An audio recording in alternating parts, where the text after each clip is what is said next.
Hello friends.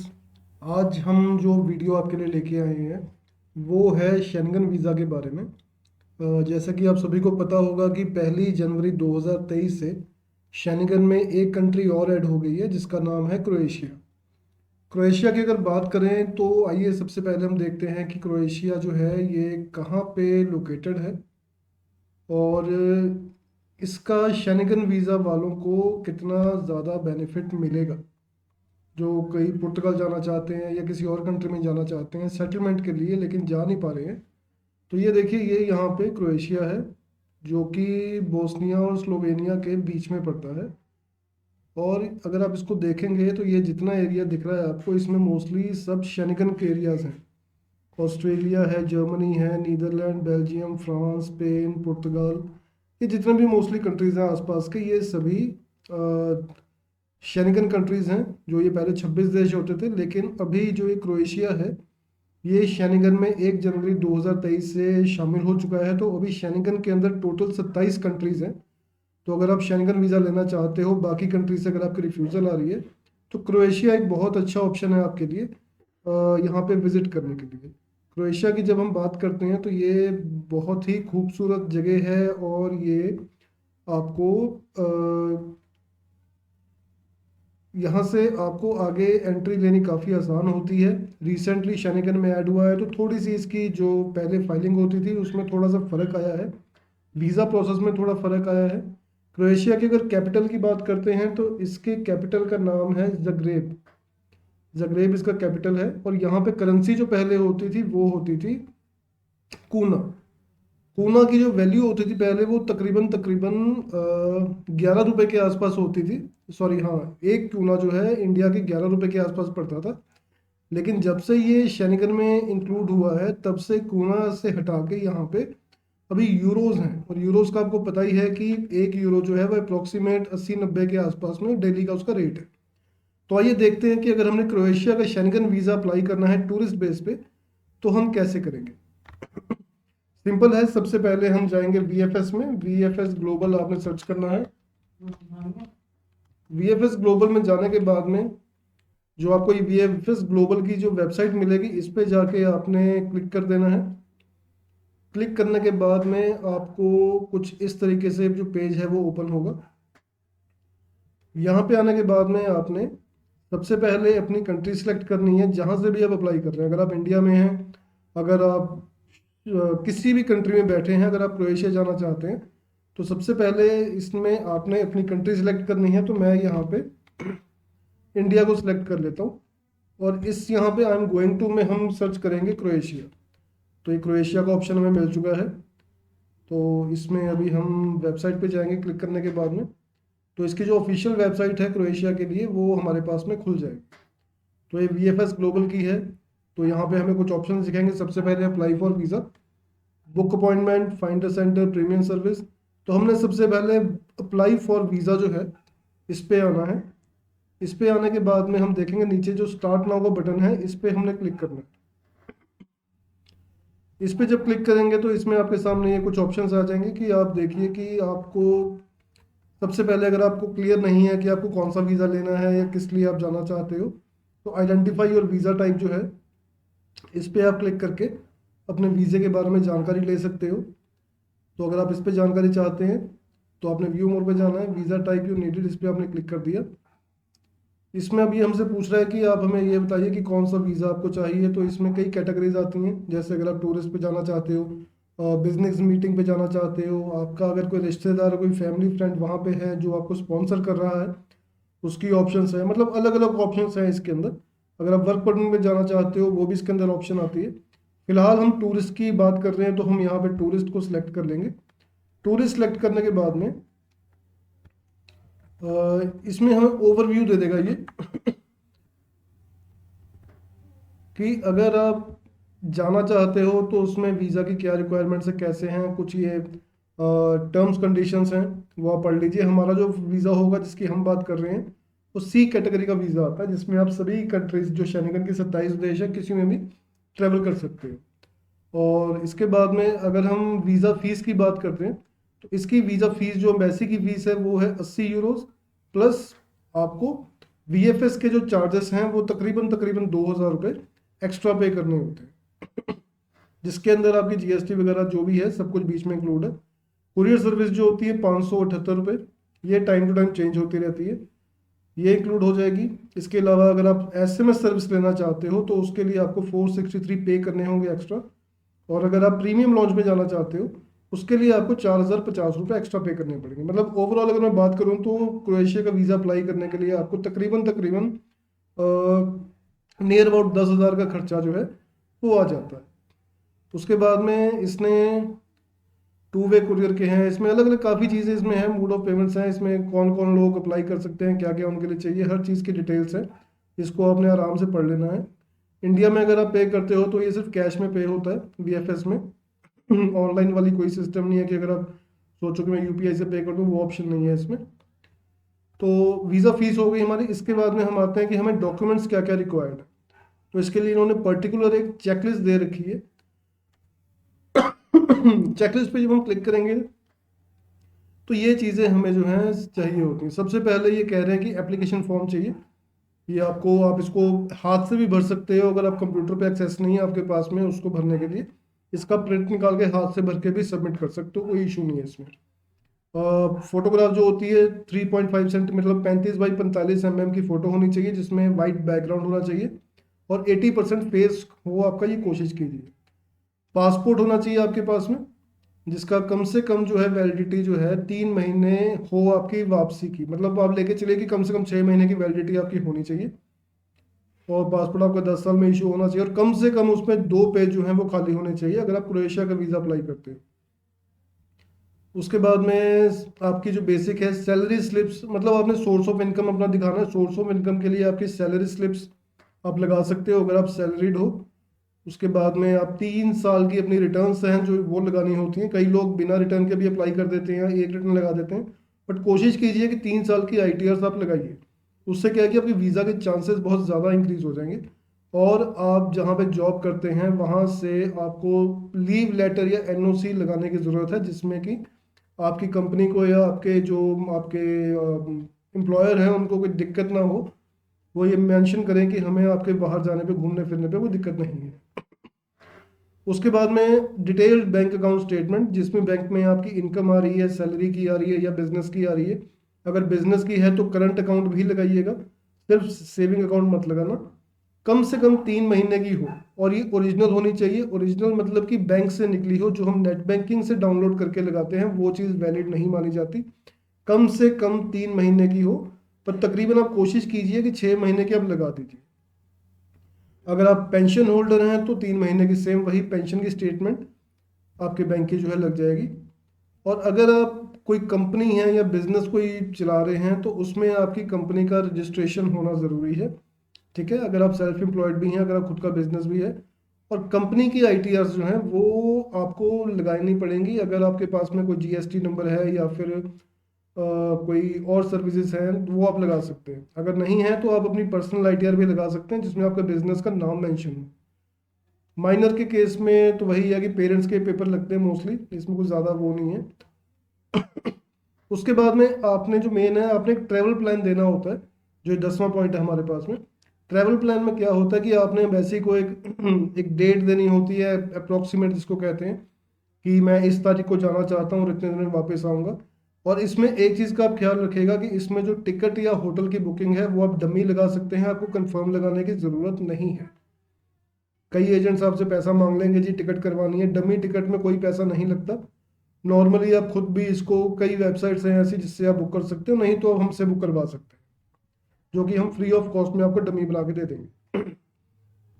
उसके बाद में सबसे मेन इंपॉर्टेंट चीज़ जो है वो है मेडिकल इंश्योरेंस। हर शेंगन कंट्री में मेडिकल इंश्योरेंस जो चाहिए होता है, सेम क्रोएशिया में भी मेडिकल इंश्योरेंस ज़रूरी है, जो कम से कम आपका 30,000 यूरोज़ का रिस्क जो है कवर करता हो मेडिकल का। ये आप करवा सकते हैं। ये भी आपको हार्डली 1500 से 2000 में जो मेडिकल इंश्योरेंस है वो बन जाता है, बट डिपेंड करता है आपकी एज क्या है, क्योंकि इंश्योरेंस जो है वो एज के अकॉर्डिंगली बनता है। बस बाकी इसमें कुछ खास नहीं है, बस इतने ही पेपर चाहिए होते हैं, कुछ इसमें ज़्यादा कोई रॉकेट साइंस नहीं है। सिंपली आप अपनी प्रोफाइल के बारे में आपसे ज़्यादा अच्छे तरीके से कोई नहीं जानता, तो आप समझ सकते हो कि आपको वीज़ा मिलेगा या नहीं मिलेगा। उसके बाद में नेक्स्ट हम देखते हैं फोटो स्पेसिफिकेशन। फोटो में जैसे मैंने आपको बताया कि 35 बाई 45 mm की फ़ोटो होनी चाहिए, इन्होंने ये यहाँ पे दे भी रखा है। तो इसमें आप सिंपली देख सकते हैं कि 35 बाई 45 mm है, जिसमें कि इतना आपका फेस होना चाहिए। ठीक है, ये फोटोग्राफर को पता होता है, ये आप उसके पास में जाएंगे कहेंगे तो मोस्टली फोटोग्राफर्स को ये चीज़ें पता होती हैं कि फ़ोटो कैसे होनी चाहिए। न्यूट्रल फेस होना चाहिए, मतलब सीधा फेस होना चाहिए, आंखें खुली होनी चाहिए, मुंह बंद होना चाहिए। मतलब बेसिकली आपकी क्लियरली आइज जो है वो होनी चाहिए। प्रिंटिंग क्वालिटी अच्छी होनी चाहिए ताकि वीज़ा ऑफिसर को आपकी उसमें फ़ोटो वगैरह में कोई दिक्कत ना हो, ब्लर फोटो ना हो। उसके बाद में प्रोसेसिंग टाइम की अगर बात करते हैं तो नॉर्मली अगर हम बात करें तो हम वैसे ही कहते हैं कि आप 6 महीने पहले अपनी फ़ाइल लगा सकते हो, लेकिन फिर भी जो है 15 दिन ये कह रहे हैं कि लगता है, लेकिन तकरीबन तकरीबन लेके चलिए कि फाइल सबमिट होने के बाद में 2 महीने लेके चलिए मैक्सिमम टाइम, 1.5 2 महीने लग जाते हैं रिजल्ट आने में। पहले भी आ सकता है, लेकिन फिर भी आप मान के चलिए कि इतना टाइम लगेगा ही लगेगा। उसके बाद में हम बात करते हैं जो फॉर्म की हमने बात की थी कि उस फॉर्म को हमने कैसे भरना है और क्या क्या उसमें भरना है। तो सबसे पहली चीज़, जो फॉर्म आपने भरना है या तो क्रोएशियन लैंग्वेज में हो या इंग्लिश लैंग्वेज में हो। हिंदी पंजाबी या अपनी किसी और रीजनल लैंग्वेज में नहीं भर सकते आप। तो ये है फॉर्म, हमने यहाँ पे क्लिक किया, नीचे इन्होंने लिंक दिया हुआ था। ओके, तो ये जो है अभी इन्होंने आई थिंक ऑनलाइन की भी दे रखी है सर्विस की, अगर आप ऑनलाइन भरना चाहते हो तो यहाँ पे क्रोएशियन लैंग्वेज है, इसको हम सबसे पहले चेंज करेंगे इंग्लिश में क्योंकि हमें क्रोएशिया नहीं आती। अब ये देखिए यहाँ पे ऑप्शन दे रहा है हमें एंटर न्यू एप्लीकेशन। तो ये जब हम न्यू एप्लीकेशन पे आएंगे तो यहाँ पे सबसे पहले आपने अपना सरनेम भरना है। मैं एग्जांपल के तौर पे अपनी डिटेल्स भर देता हूँ इसमें। मेरा सरनेम है Singh, surname at birth Singh, first name आपका इसमें आ जाएगा। अगर आपके पासपोर्ट पे गिवन नेम में ही आपका नाम और सरनेम दोनों है तो भी आपने सरनेम अलग भरना है और फर्स्ट नेम अलग भरना है। उसके बाद में यहाँ पे आपने अपनी डेट ऑफ बर्थ डालनी है। मैं यहाँ पे अप्रॉक्सीमेट डेट डाल देता हूँ। डेट ऑफ बर्थ आ गई है। Place of birth, place of birth में आपने वही भरना है जो आपके पासपोर्ट के ऊपर है, उसके अलावा आपने कुछ नहीं भरना। जो पासपोर्ट पे लिखा हुआ है सेम वही चीज़ भरनी है। कंट्री आ जाएगी, जो भी आपकी बर्थ कंट्री है वो आपने यहाँ भर देनी है। नेशनैलिटी, अगर आपका बर्थ कहीं और हुआ है, नेशनैलिटी आपके पास में किसी और की है तो वो आपने भरनी है, अदरवाइज आप इसको सेम इंडिया इंडिया ही रहने दे सकते हैं। उसके बाद में आपका जेंडर पूछ रहा है, तो यहाँ पे आपने इसको यहाँ पे आपने जेंडर सेलेक्ट कर लेना है। अगर आप मेल है तो मेल पे क्लिक कीजिए, अदरवाइज फीमेल पे कीजिए। मार्शल स्टेटस पूछ रहा है, अगर आप सिंगल हैं तो आप सिंगल पे क्लिक कीजिए, मैरिड है मैरिड पे कीजिए, जो भी आपका स्टेटस है वो आपने यहाँ पे मेंशन कर देना है। नेशनल आइडेंटिटी नंबर, अब ये जो चीज़ है इसमें आपने अपने आधार कार्ड की आप डिटेल डाल सकते हो, लाइसेंस की, कोई भी आपने एक नेशनल आईडी डालनी। मोस्टली इंडिया में आधार कार्ड ही आजकल ट्रेंडिंग है, तो आप इसमें आधार कार्ड नंबर डाल दो। मैं इसमें एक रैंडमली आधार कार्ड नंबर डाल देता हूँ।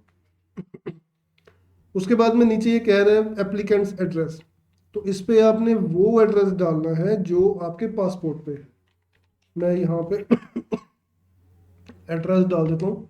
प्लेस ऑफ रेजिडेंस आ गई, इसमें मैं प्लेस डाल देता हूँ। और सॉरी, इसमें आपका घर का एड्रेस आ जाएगा, मान लीजिए मैं रैंडमली डाल देता हूँ। Street number, street name and number, तो यहाँ पे भी आप कुछ भी डाल दीजिए। कंट्री में आपका इंडिया आ जाएगा। ईमेल आईडी जो भी आप यूज़ कर रहे हैं, जो भी आपकी पर्सनल ईमेल आईडी है वही आप डालिएगा, क्योंकि इसी पे वैसे ही आपके साथ में कांटेक्ट करेगी। ये मैंने अपनी ईमेल आईडी डाल दी इसमें। फ़ोन नंबर आप डाल सकते हैं अपना, फ़ोन नंबर इसमें डाल दीजिए कोई भी एक रैंडम। लीगल कस्टडियन, अगर आप माइनर है तो आपने ये चीज़ें फिल करनी है, नहीं तो आपने इसको ब्लैंक छोड़ देना। नीचे ये कैप्चा कह रहा है, कैप्चा आपने भर देना है, जो भी कैप्चा यहाँ पे शो होगा आपको। उसके बाद में आपने नीचे सेव एंड कंटिन्यू का बटन है, यहाँ पे आपने क्लिक कर देना। क्लिक करने के बाद में ये आपको following information is confidential please ensure privacy, okay, तो इसको हमने ओके कर देना। तो ये हमें अभी एक सीरियल नंबर दे रहा है कि जब भी हम अपनी एप्लीकेशन को दोबारा कभी ओपन करें या अगर हम बीच में भी छोड़ देते हैं इसको, तो ये आई थिंक ये उसके लिए है या फिर इन फ्यूचर में भी ये हमसे कभी ये चीज़ पूछे। मतलब आपने इसको पेपर पे लिख लेना है अलग से, या इसका फोटो ले सकते हो, स्क्रीनशॉट ले सकते हो जिसको आपने संभाल के रखना है। ओके, तो अभी नेक्स्ट डिटेल हमसे कह रहा है। अब देखिए 6 पार्ट है जिसमें हम अभी दूसरे पेज के ऊपर है, फर्स्ट पेज हमने कंप्लीट कर दिया है। ये हमारा सीरियल नंबर है जिसको हम एप्लीकेशन नंबर भी कह सकते हैं। उसके बाद में आपने जो अप्लाई कर रहे हो, आपका ट्रैवल डॉक्यूमेंट जो है वो कैसा है। अगर आपको इन केस कुछ समझ में नहीं आती तो साइड में ये जो क्वेश्चन मार्क बना होता है, इस पे जब आप क्लिक करेंगे तो ये खुल जाना चाहिए, लेकिन ये खुल नहीं रहा। खैर चलो छोड़ो। आपके पास जैसा पासपोर्ट है आपने उस पर क्लिक करना है। मेरे पास ऑर्डिनरी पासपोर्ट है, नॉर्मल पासपोर्ट जो होता है। इसमें पासपोर्ट का नंबर आ जाएगा आपका। मैं डाल देता हूँ इसमें, पासपोर्ट नंबर मैंने डाल दिया उसके बाद में आपने डेट और इशू डाल देनी है कि आपका पासपोर्ट जो है वो कब इशू हुआ है आपको। मैं इसमें डाल देता हूँ, ये डेट आ गई। वैलिड अंटिल, कब आपका पासपोर्ट एक्सपायर होना है, 31/12/2027। पासपोर्ट की डिटेल्स हमने यहाँ डाल देनी है। इशूड बाय, कहाँ से इशू हुआ है वो भी हम डाल देंगे इसमें। कंट्री आपकी इंडिया आ गई है। अब ये कह रहे हैं कि resident permanent in country other than country की, अगर इंडिया के अलावा किसी और कंट्री का आपके पास में परमिट है तो आपने यहाँ पे यस कर देना है। मेरे पास में नहीं है तो मैं इसको नो कर दूंगा। नेक्स्ट ये पूछ रहा है करंट ऑक्यूपेशन क्या है आपका। करंट ऑक्यूपेशन इसमें जो भी है आपका, जो भी आप काम करते हो वो चीज़ आपने इसमें फिल कर देनी है। तो मैं यहाँ पे सेल्फ एम्प्लॉयड हूँ, मैं सेल्फ एम्प्लॉयड कर दूंगा। आपका जो भी प्रोविजन होगा अपने वो, जो भी आपका प्रोफेशन होगा अपने वो डाल। इसके नीचे एम्प्लॉयर, अगर आप जॉब करते हैं तो यहाँ पे आपकी बॉस की डिटेल आ जाएगी, यहाँ पे आपकी बाकी डिटेल आ जाएगी। अगर आप स्टूडेंट है तो आपके स्कूल का नाम, स्कूल का एड्रेस, स्कूल का फ़ोन नंबर आ जाएगा। तो मैं स्टूडेंट नहीं हूँ तो मैं कुछ नहीं कर रहा, मैं इसको सेव एंड कंटिन्यू कर दूँ अब ये कह रहा है कि आपकी इंफॉर्मेशन जो है वो क्या है, किस किस काम के लिए आपको वीज़ा चाहिए, आपको टूरिज्म के लिए जाना है, किस काम के लिए आपको जाना है। तो उसके अकॉर्डिंगली आपने यहाँ पे सिलेक्ट करना है। तो हम यहाँ पे टूरिज्म पे क्लिक करेंगे। टूरिज्म पे क्लिक करने के बाद में ये हमसे इंटेंटेड डेट पूछ रहा है कि आप कब आना चाहते हैं। तो यहाँ पे हम 2 महीने बाद की डेट डाल देते हैं। अभी 11 फरवरी है आज, तो हम यहाँ पे कर देते हैं 11/4/2023। और ये कह रहा है कि आप अभी वापस कब आओगे, तो हम 10 दिन का प्लान बनाते हैं, मतलब 20 अप्रैल 2023। ये हमारा डेट होगी, 10 दिन का प्लान हमने कर लिया। अभी नीचे पूछ रहा है कि आपको नंबर ऑफ एंट्रीज, वन एक एंट्री चाहिए, 2 एंट्री चाहिए, मल्टीपल एंट्री चाहिए। तो हम इसमें मल्टीपल पे करेंगे। तो आप कितने दिन रुकना चाहते हो, तो हम यहाँ पे करेंगे 5। 5 नहीं, सॉरी, यहाँ पे आएगा 10। अब ये कह रहा है कि आपने डेस्टिनेशन कंट्री क्या है आपकी, आप कहाँ जा रहे हो। तो हम क्रोएशिया जा रहे हैं, तो हम यहाँ पे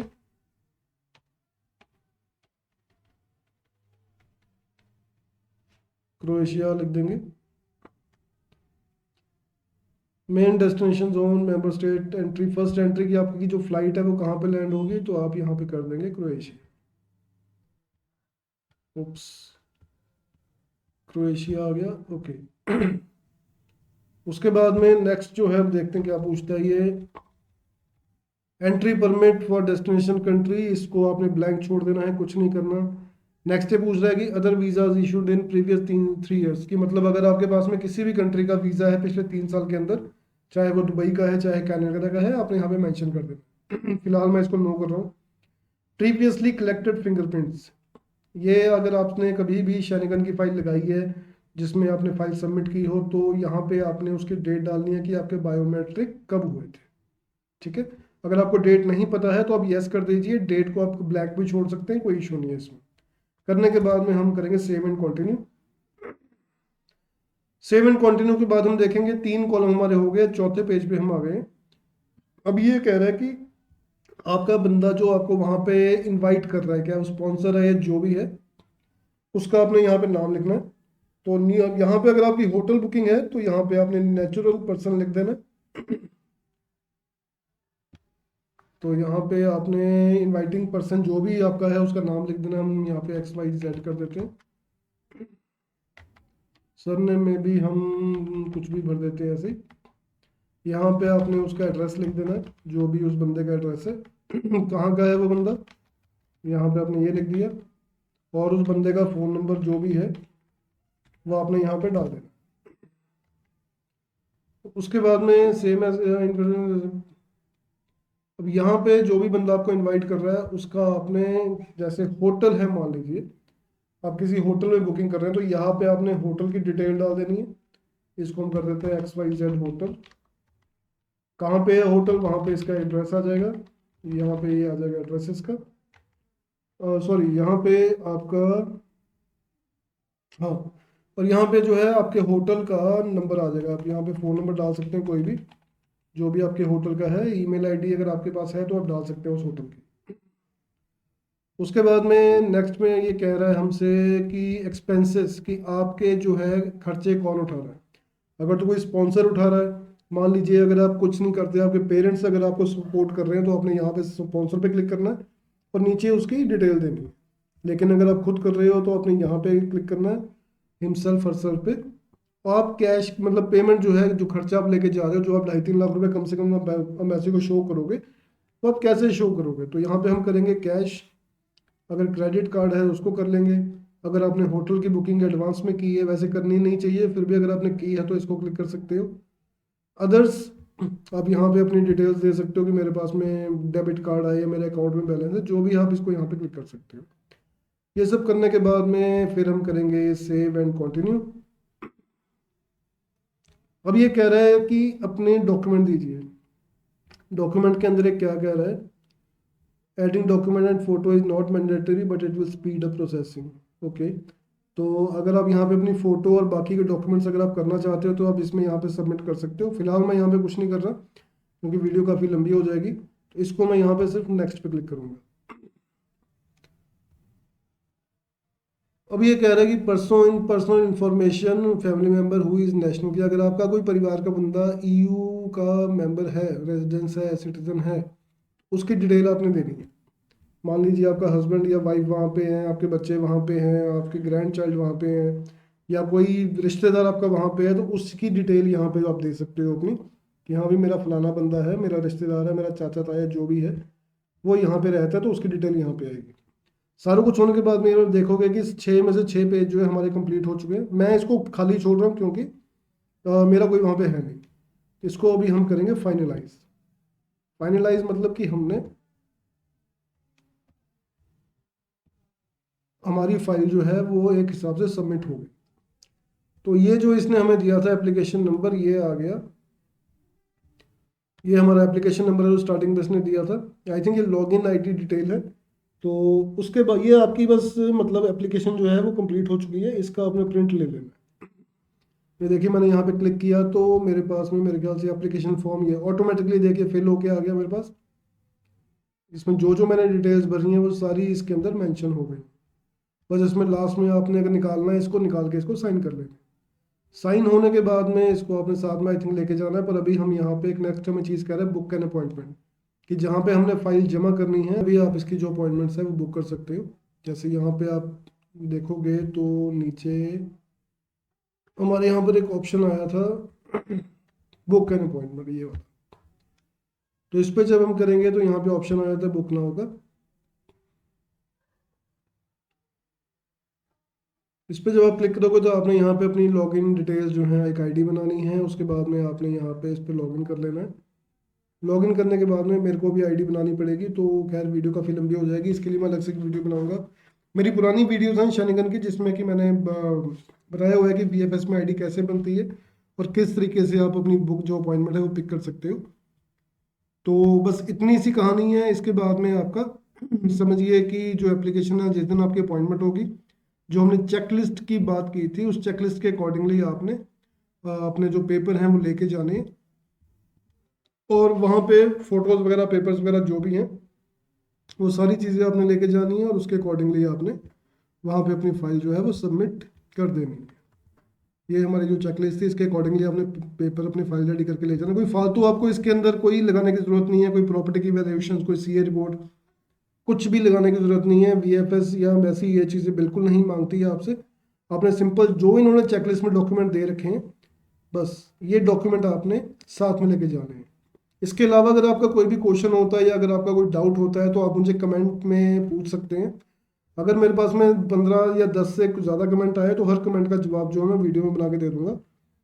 तो बाकी आज के लिए इतना ही है। होप आपको वीडियोस अच्छी लगी होगी, समझ आई होगी। ज़्यादा से ज़्यादा वीडियोस देखने के लिए मेरा चैनल प्लीज़ सब्सक्राइब कीजिए। कोई अगर आपको डाउट होता है तो आप मुझे मैसेज कर सकते हैं, मैं आपको पर्सनल नंबर भी अपना शेयर कर दूंगा। उस पर आप मुझसे जो भी आपकी क्वेरी होती है आपसे पूछ सकते हैं। आज के लिए बस इतना ही, मिलते हैं आपसे अपनी अगली वीडियो में। तब तक के लिए ओके, बाय बाय।